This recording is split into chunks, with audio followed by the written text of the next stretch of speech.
네, 우리의 삶 속에 이러한 저러한 어떤 삶에 풀리지 않는 여러 가지 상황들을 우리가 대면할 때가 있습니다. 때로는 그것이 내가 원하는 대로 아니면 나에게 뭔가 가슴 아픈 상황으로다가 내 앞에 다가올 때가 있다는 거예요. 물론 그것이 때로는 하나님으로부터 징계를 받는 어떤 상황일 수도 있기도 하고 아니면 하나님께서 뭔가 연단을 주시기 위한 삶의 내용일 수도 있습니다. 명확하게 이 구분을 우리가 헤아리지 못할 수도 있죠. 그런데 결과적으로 나에게 주어진 것은 이것이 하나님께서 주신 징계이든지 하나님께서 우리를 연단시켜 주시는 것이든지 간에 우리가 그 결과물들을 대면하면서 너무나 쉽게 좌절한다는 거예요. 너무나 쉽게 어떤 굴욕감, 어떤 우리 하나님으로부터 어떤 원망, 서운함, 섭섭함, 그런 마음들이 우리의 상황 가운데 또 그 내면 세계 가운데 올라올 수가 있죠. 그런데 중요한 건 뭐냐면 우리 믿음의 성도들은요, 여기서 하나님께서 예의주시하고 있는 것은 뭐냐면 그 자리에서 다시 우리 하나님께 나올 수 있는, 우리 하나님께 기도할 수 있는 자가 될 수 있는가? 우리 하나님을 진정으로 섬길 수 있는 자가 될 수 있는가? 진정으로 우리 하나님께 예배할 수 있는 자가 될 수 있는가? 그것을 우리 하나님께서는 응시하신다는 거예요. 그러니까 누구나가 다 성도들이 뭐 이 세상을 살아가는데 아무런 문제가 없이 어떻게 살아갑니까? 세상 사람들과 그 문제의 어떤 그 여파나 문제를 어떤 대면하는 그 상황들은 비슷할 수도 있어요. 그런데 성도는 뭔가 한 차원 더 업그레이드 된 차원으로, 한 차원 더 성숙된 차원으로다가 그 상황들을 마주하고 그 상황 앞에서 하나님께 나아가야 된다는 거예요. 오늘 우리가 다윗을 보게 되면 다윗이 지난주에 하나님의 말씀 가운데 인구조사를 하지 말 것에 대해서 천명을 내리신 거잖아요. 그죠? 근데 인구조사를 했어요. 인구조사를 하는 것은 전쟁을 나갔을 때, 전쟁 가운데 상대편 그 군대하고 어느 정도 비율이 될 것인가를 헤아려 보는 그런 차원에서 인구조사가 가능했지만 그 이외에는 인구조사할 수가 없다는 거예요. 왜? 인구조사를 하는 즉시, 나는 군대가 이런 정도가 되고, 내가 다스리는 이런 통치하는 백성들이 이 정도가 되니까 라고 하면서 하나님을 의지하지 않을 수가 있다는 거예요. 엄밀히 말하자면 다윗은 하나님으로부터 축복을 받은 자잖아요. 우리 하나님께로부터 은혜를 받은 자라는 거예요. 일개 목동에서 또 사울의 군사령관이 되었지만 도망시한 신세로 전락이 됐습니다. 이런저런 우여곡절 끝에 아무튼 하나님께서 다윗을 이스라엘의 왕 위에 세워주셨죠.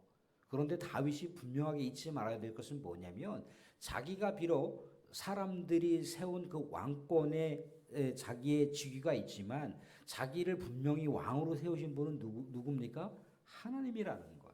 절대 주권자 하나님을 잊지 말아야 되는데 절대 주권자 하나님께서 말씀하신 내용들을 자기가 늘 언제나 헤아리면서 하나님으로부터 받은 말씀과 그 하나님으로부터 받은 여러 가지 메시지를 가지고 백성들을 다스려야 된다라고 하는 것을 다윗은 잘 알고 있었지만 한순간에 놓쳐버렸다 이겁니다. 한순간에 놓쳐버리니까 밧세바를 범하는 상황이 생기게 되고 한순간 놓쳐버리니까 인구조사를 금지 명령 내렸는데 인구조사를 하는 상황이 생겼다는 거예요. 인구조사를 하게 됐을 때 하나님께서는 다윗에게 징계의 회초리를 치셨다는 겁니다. 그런데 우리가 알듯이 하나님께서 하나님의 백성들이 때로는 죄를 지을 때 이런 재앙 저런 징벌 이런저런 어떤 죄에 따른 징계를 내린다 할지라도 징계 자체가 목적이 아니잖아요. 그죠? 하나님의 백성들이 완전히 다 추락으로 밑바닥으로 떨어지는 그런 인생을 살아가는 것이 하나님께서 진정 원하시는 게 아니잖아요. 완전히 다 쑥자밭되고 멸망되고 파괴되는 것이 하나님께서 징계를 내리시는 목적이 아니라는 거예요. 사랑하는 자녀들에게 뭔가 몇 마디 꾸중을 하는 것에 대해서 물론 감정이 그 안에 섞여 있을지 몰라도 분명한 것은 사랑하는 자녀들에게 잘 되기를 바라는 것이 부모님의 마음이듯이 하나님 아버지께서도 징계를 내리는 목적은 뭐냐면 그 백성들이 회복되기를 바라시는 그런 마음이라는 거예요. 다윗에게 내렸던 징계는 곧 누구를 회복시키려고 하는 겁니까? 다윗을 회복시키려고 했다는 거죠. 그런데 다윗이 징계 회초리를 맞으면서 진정으로 우리 하나님께 마음을 돌이켰습니다. 하나님 잘못했어요. 하나님 나 때문에 이런 엄청난 전염병이 이스라엘 백성들 가운데 이렇게 징계 회초리로 맞게 되는데 내가 지은 죄에 나를 때리시고 우리 가문을 때리셔야지 우리 하나님 이 백성들을 치시면 어떻게 합니까? 하나님 차라리 이 백성들에게 당하는 고통을 이제 멈춰주시고 저에게 징벌을 내려주세요라고 진심 어린 그 마음으로다가 하나님을 향하여 마음을 돌이키고 회개를 했을 때 하나님께서는 회복의 메시지를 주시더라 이거죠. 오늘 18절 말씀 보시면 이런 회복의 메시지를 볼 수가 있습니다. 18절 보시면 여호와의 천사가 갓에게 명령하여 다윗에게 이르시기를 다윗은 올라가서 여부스 사람 오르나의 타작 마당에서 여호와를 위하여 제단을 쌓으라 하신지라. 제단을 쌓으라는 거예요. 제사를 드리라는 겁니다. 예배를 드리라는 거죠. 이제 다윗이 하나님을 다시 바라보기로 작정을 했으니까 이제 다윗아 너와 나는 언약을 맺은 백성, 너와 나는 아버지와 아들의 관계, 너와 나는 신랑과 신부의 관계인즉 이제 예배의 제단을 통해서 또 제사를 통해서 다시 회복된 모습으로 나아가면 좋겠구나라고 하면서 예배 가운데 다윗을 초청하는 모습을 볼 수가 있습니다. 다윗이 예배 가운데 우리 하나님께 회복의 모습으로 나아가는 장면인 거죠. 중요한 건 뭡니까? 이런 마음이 우리에게 늘 언제나 상기되어 있어야 된다는 거예요. 우리의 삶이 원하는 대로 안 풀려져도 우리가 기도한 대로 뭔가 이루어지지 않다 할지라도 혹여라도 내가 여러 가지 삶의 이런저런 아픔과 삶의 상처의 흔적들 우리가 이렇게 하려 보면 이게 혹시나 하나님께서 나를 때리시는 거 아닌가? 그런 생각을 가질 때고 종종 있지 않습니까? 그죠? 그런데 그러한 여러 가지 헤아림 자체가 중요한 것이 아니고 그 자리에서 나는 과연 우리 하나님께 기도의 자리로 나갈 수가 있는가? 내가 그 상황에서 회개의 자리로 나갈 수가 있는가? 내가 그 자리에서 예배의 자리로 나갈 수 있는가? 하나님은 그것을 중요시 여기신다는 거예요. 다윗은 그렇게 했잖아요. 그죠? 다윗이 그렇게 하게 됐을 때 이미 하나님께서는 다윗을 회복시키려고 준비하고 계셨다는 거예요. 다윗이 어떻게 하느냐에 따라서 하나님께서 이렇게 저렇게 그렇게 응대를 하시는 것이 아니라 이미 넉넉하게 다윗을 회복시키시려고 하나님께서 작정을 하시고 징계 회초리를 때리셨다는 거예요. 우리가 말씀 가운데 그러잖아요. 우리가 주님을 먼저 사랑하는 것이 아니라 주님이 먼저 우리를 사랑하셨다라고 얘기하잖아요. 그래서 우리 하나님은 사랑이시라라고 사도 요한이 그렇게 고백을 하지 않습니까? 이미 하나님께서는 믿음의 백성들을 징계를 내리시기 전에 또 아니면 여러 가지 삶의 연단을 주시기 전에 이미 회복시키기로 작정하셨다라고 하는 것을 알 수가 있어요. 하나님께서 예배의 제단을 쌓으라고 그랬잖아요. 그죠? 다윗이 스스로 예배의 제단을 쌓은 것이 아니라 하나님께서 선지자 갓을 통해서 다윗에게 예배의 제단으로 나와라.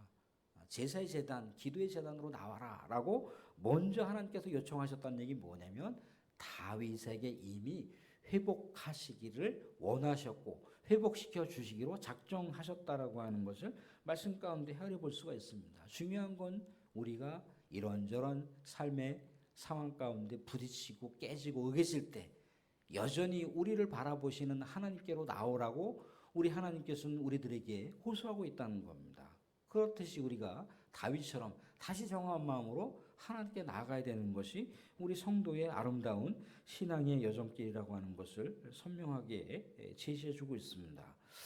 다윗은요, 회개했던 그 모습을 구체적으로 삶을 통해서 증명했어요. 어떻게 증명했습니까? 다윗은 이스라엘 통일 왕국의 왕입니다. 요즘 시대 어떤 대통령하고는 다른 어떤 그 권세를 갖고 있죠. 그죠? 말 한마디가 천하를 움직일 수 있는 시대가 다윗 시대예요. 그죠? 그런데 다윗이 뭔가 오르난이라고 하는 그 사람이 타작하는 그 타작 마당을 뭔가 이렇게 마음속으로 품고 있을 때 이 오르난이라고 하는 사람이 뭐라고 얘기를 하고 있느냐면 23절에 이렇게 얘기를 하고 있어요. 23절 보시면 오르난이 다윗에게 말하되 왕은 취하소서 내 주 왕께서 좋게 여기시는 대로 행하소서 보소서 내가 이것들을 드리나이다. 소들은 번제물로 곡식떠는 기계는 화목으로 밀은 소제물로 삼으시기를 위하여 다 드리나이다 하는지라. 다 드리겠다는 거예요. 다 드리겠다는 거예요. 근데 다윗은 분명히 뭐라고 얘기합니까? 그렇지 않다는 거죠. 값을 지불하겠다는 거예요. 상당한 값을 지불하겠다는 거예요. 어떤 시세보다도 몇 곱절이나 그 값을 쳐서 그 오르난의 타작마당을 구입해서 우리 하나님의 번제와 화목제를 드리는 제단으로 삼겠다는 겁니다. 24절에도 보시게 되면 하반절에 그렇게 나와 있습니다. 값없이는 번제를 드리지 아니하리라. 값없이는 번제를 드리지 아니하리라.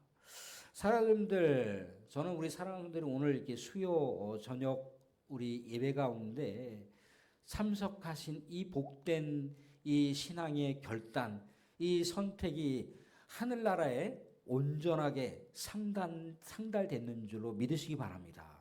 왜 그렇습니까? 추워요.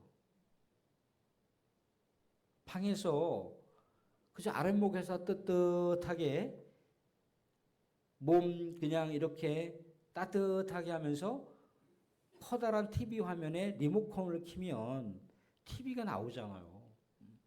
거기 연속곡도 나오고요. 또 재미있는 쇼 프로그램도 나오고요. 트로트 노래도 나오고요. 뭐 다양한 광경들이 많이 나올 거 아니에요. 그죠? 우리의 그 시선과 우리의 귀를 행복하게 하는 그런 것들이 많이 나올 거 아니에요. 그죠? 그런데 이 추위를 뚫고 오셨어요. 추위를 뚫고 하나님께 예배드리러 오셨다는 거예요. 추위를 뚫고 하나님을 경배하고 하나님께 찬양하고 기도드리기 위해서 오셨다는 거예요. 사람들도 우리 하나님께 나아가는 예배라고 하는 것, 우리 하나님께 나아가는 기도의 자리는요, 너무나 우리가 값싸게 나가시면 안 돼요. 너무나 그냥 그러럭거니 너무나 습관적으로 그렇게 나아가시는 게 아니라는 겁니다. 우리의 심령 가운데 이런저런 삶의 애로사항이 있어요. 그죠? 애로사항이 있고 때로는 방해 요소가 있어요. 때로는 우리의 마음들을 이렇게 바꿀 만한 여러 가지 타격들이 있다 이겁니다. 그런데 나는 정말 내 인생의 주권자이신 내 인생의 왕이신 나의 인생의 총체적인 삶을 다 다스리시는 생사화복의 주인이신 그 하나님을 내가 오늘도 찬양하고 경배하고 예배드리고 내가 기도해야지 라고 하는 그런 마음으로 나아가는 것은 그 주변에 뭔가 자질구레한 것들을 다 내려놓는 거. 아니 자질구레한 게 아니라 어떻게 보면 소중한 삶 속에서의 가치로운 것들이 있을 수 있어요. 근데 그것들을 우리가 잠시 중지하는 겁니다. 중지하고 우리 하나님께 나오는 거죠. 이게 형식을 타파한 예배잖아요. 우리 어떤 삶의 자리를 그냥 내 삶의 자리에 어떤 이 따뜻한 이 안락함을 내려놓고 우리 하나님께 나오는 것, 이게 사실 값을 지불하는 예배인 거예요. 다윗은 더 엄청난 그런 값을 지불하면서 하나님께 나아갔다는 거죠. 그죠? 이게 하나님 백성이라고 하는 것을 증명하는 거예요. 무슨 일 특한이 생기면 못 나오고 무슨 일 생기면 못 나오고, 물론 우리가 세상에 일을 하게 되면서 어쩔 수 없는 상황과도 어쩔 수 없는 겁니다. 그런데 어쩔 수 없다 할지라도 따로 그 시간을 내가 우리 하나님께 우리 광기교회 공동체 우리 예배 공동체 가운데 예배를 드리지 못하고 예배 공동체 가운데 함께 우리 하나님께 나아가지 못했다면 별도로 시간을 구별해서 하나님께 드려야 돼요. 그런데 우리가 그런 정도의 성숙한 신앙의 내 모습이 아닐 때 신앙은 성장할 수가 없습니다. 그렇다는 거예요. 뭔가 삶의 결단이 필요한 시간을 내어드리는 것이고요. 또 때로는 이런저런 여러 가지의 모습을 내려놓는 겁니다. 이게 우리 하나님께서 바라보시는 예배자의 모습, 이게 우리 하나님께서 바라보시는 기도자의 모습이라는 거예요. 값없이는 예배를 드리지 않겠다는 거예요. 뭔가 쉽게 누구나가 다 할 수 있는 것 그렇게 하진 않겠다는 거예요. 사랑하는 사람들, 이럴 때 우리 하나님께서 우리를 만져주신다는 겁니다. 이럴 때 우리를 만져주시는 거예요. 사랑하는 사람, 어디 몸 아프다고 생각해 보세요. 중한 질병이 걸렸습니다. 수술대 올라야 돼요. 몇 날 며칠 병원에 오십시오라고 하는데 나 안 가. 그런 분들 있으신가요? 몇 날 며칠 병원에 예약을 했는데 나 안 갑니다. 그렇게 하시는 분들이 있어요? 가잖아요. 그죠? 가서 의료진이 이렇게 저렇게 뭐 진단을 내리고 이렇게 저렇게 처방을 하고 이렇게 저렇게 수술을 받으셔야 됩니다라고 하면 그냥 온 심혈을 다 기울이잖아요. 그죠? 수술대 오르면서 뭐라고 얘기합니까? 나 여기 아픈데 꼭 좀 고쳐주세요. 하나님께도 기도하지만 나 여기 아픈데 꼭 좀 고쳐주세요라고 한다는 거예요. 나 수술 안 받고 싶어요. 안 받고 그냥 약만 먹고 날 수 있는 방법 없나요? 수술 날짜 잡혔는데 그렇게 하시는 분들 없잖아요. 그죠? 수술에 오르는 거 뭡니까? 어떻게 보면 뭐 요즘엔 로봇 수술이라고 해서 뭐 이렇게 구멍 몇 개 뚫어갖고 수술하는 그런 간편한 방법도 있긴 하지만 되게 온전하게 치료를 받으려면 칼을 대야 됩니다. 그러면 칼을 대면 마취도 해야 되고 아프고 절제도 해야 되고 그런 여러 가지 고통들이 수반되는 거예요. 그러면서 수술대에 올라가는 거잖아요. 그죠? 그러면서 또 어떻습니까? 내가 이것이 수술이 잘 돼야 될 텐데라고 하는 마음 가운데 수술하고 나서 그냥 한순간에 회복이 되나요? 그렇지 않잖아요. 상당한 시간 동안 또 진통이 있고 또 여러 번거로움이 있잖아요. 또 그러면서도 기도하잖아요. 그죠? 그러면서도 의료진들이 이렇게 저렇게 하는 거에 지시사항을 아주 100%잘 따르려고 하잖아요. 그죠?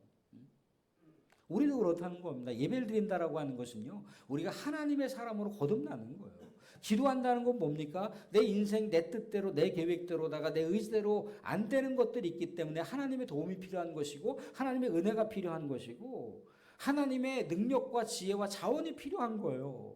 그러면 우리가 여러 가지 뭐 손해나 이런저런 여러 가지 시간들과 여러 가지 내 뭐 하나님 만져주시지 않고 하는 것도 있겠지만 오롯이 우리 하나님께 올려드리는 거잖아요. 그죠? 우리가 새 사람으로 되는 거, 성령의 새 사람으로 되는 것이고, 우리가 하늘의 영원한 시민권을 가진 영생의 사람으로 우리가 나아가는 거잖아요. 이게 예배제잖아요. 다윗이 그랬습니다. 자기가 우리 하나님께 예배로 나아가면서 또 그 예배의 제단을 쌓을 때 값 없이 나간 것이 아니라 상당한 값을 지불하고 나아간다고 하잖아요. 그죠? 예배라고 하는 것이 그렇다는 얘기를 해주고 있어요. 그럴 때 어떤 응답을 받았습니까? 다윗만 회복된 것이 아니라 이스라엘 백성들조차도 하나님께서 회복시켜 주시는 사건이 뒷이야기에 나오고 있어요. 더더구나 사랑하는 성도님들, 다윗은 어떤 사람인가요? 다윗은 하나님의 장막, 하나님의 성막, 하나님의 성전을 그렇게 자기 일평생 동안 세우려고 했던 사람이에요. 하나님과의 교제의 장소, 하나님을 전적으로 모시고 싶은 장소를 자기 손으로 직접 건축하려고 했던 그런 사람이라는 겁니다. 그런데 하나님께서는 다윗 시대에는 너무나 피를 많이 흘렸기 때문에 피 흘리는 시대에는 성전을 건립할 수가 없어요. 그래서 피 흘리지 않는 평화의 시대, 비평화라고 하는 이름을 갖고 있는 이 샬롬이라고 하는 이름을 갖고 있는 샬롬이 그 어원입니다. 샬롬은 왕을 통해서 하나님의 성전을 건립하게 하잖아요. 그죠? 그런데 사랑하는 손들, 의미심장한 것은 뭐냐면 오늘 우리 하나님께서 예배의 제단, 기도의 제단, 이 제단을 쌓으라고 했던 오르난 타작 마당에서 우리 하나님의 성전이 건립된다는 거예요. 이 성전은요, 오늘 여기 29절에도 나오지만 기본 산당 근처예요. 기본 산당 근처는 어딘지 아십니까, 사랑하는 분들? 이게 바로 모리아산이에요. 모리아산. 모리아산은 어떤 곳이죠? 하나님께서 아브라함에게 독자 이삭을 바치라고 했던 그 장소예요. 그 장소. 그러니까 믿음의 조상 때부터 쭉 내려왔던 이 장소에서 다윗이 우리 하나님께 예배제단을 쌓고 또 그것도 상당한 값을 지불하면서 여러 가지 번거로움과 수고로움과 여러 가지 번잡스러움 자체가 있지만 그것을 뛰어넘어서 우리 하나님을 정말 진심으로 섬기고 우리 하나님을 진심으로 주권자임을 고백하는 예배의 자리, 기도의 자리 가운데 나올 때 이 예배의 제단을 하나님께서는 그의 아들 솔로몬에게 성전을 건축할 수 있는 장소로다가 지정하셨다는 거예요. 물론 어떤 지정학적인 장소이기도 하고 지리학적인 장소이기도 하는데 이것은 뭘 얘기하는 겁니까? 우리 사랑하는 성도님들이 아까 말씀드린 대로다가 이런저런 삶에 풀리지 않는 여러 가지 삶의 상황들, 또 삶의 순간들, 또 삶의 어떤 그 문제가 일어났던 어떤 삶의 그 지점에서 우리가 하나님 앞에 우리가 깨어서 기도하는 자로 나아갈 수만 있다면, 예배하는 자로 나갈 수만 있다면 우리 하나님께서는 그 장소를 우리 하나님의 성막으로, 우리 하나님의 성전으로 우리 사랑하는 성도들에게 놀라운 은혜를 주시고 회복을 주는 축복의 장소로다 얼마든지 바꿔질 수가 있다는 거예요. 사랑하는 사람들, 우리는 이 땅 가운데 여전히 믿음의 여정길을 걸어갑니다. 우리 하나님을 정말 진실되게 섬기는 신실한 성도이기를 우리가 원하시는 것이고 하나님은 또 그것을 주목하고 계시다는 겁니다. 사랑하는 사람들, 우리가 올해 2026년도 이제 1월, 권사님도 기도해 주셨지만 1월도 중반전을 넘어가고 있어요. 20일을 넘어가고 있단 말입니다. 근데 우리가 엊그저께 정말 한 번 더 예배를 드리자, 한 번 더 기도 가운데 나오자, 한 번 더 우리가 예배 공동체라고 하는 그거에 더 우리가 연대하면서 나아가자라고 했잖아요. 그죠? 날씨가 위협이 됩니까? 물론 날씨에 따라서 우리의 건강을 지혜롭게 잘 조절해야 되지만 그게 문제가 아닌 거잖아요. 우리의 마음이 정말 하나님께로 나아가는 그런 마음인가? 다윗이 정한 마음으로 다시 하나님께 나아갔을 때 하나님께서는 다윗을 그만큼 사용하실 수밖에 없는 거예요. 다윗에게 은혜를 내려주고 축복을 내릴 수밖에 없다는 겁니다. 사랑하는 사람들, 저는 우리 사랑하는 사람들이 또 가정에서나 또 삶의 여러 지점에서 또 삶의 현장에서, 직장에서, 또는 우리가 교회를 오면서 또 직장을 이동하면서 또 운전대를 잡으면서 사람을 만나면서 짤막하게라도 우리 하나님께 기도하고 짤막하게라도 우리 하나님께서 주셨던 은혜의 말씀들을 또 상고하는 그 자리가 우리 하나님의 성전이 되고 우리 하나님의 성막이 되고 우리 하나님의 축복과 은혜가 넘치는 복된 장소를 계속해서 또 한 해 동안 만들어 가실 수 있는 축복이 저와 여러분 가운데 있어지기를 주님의 이름으로 축원드립니다. 아멘.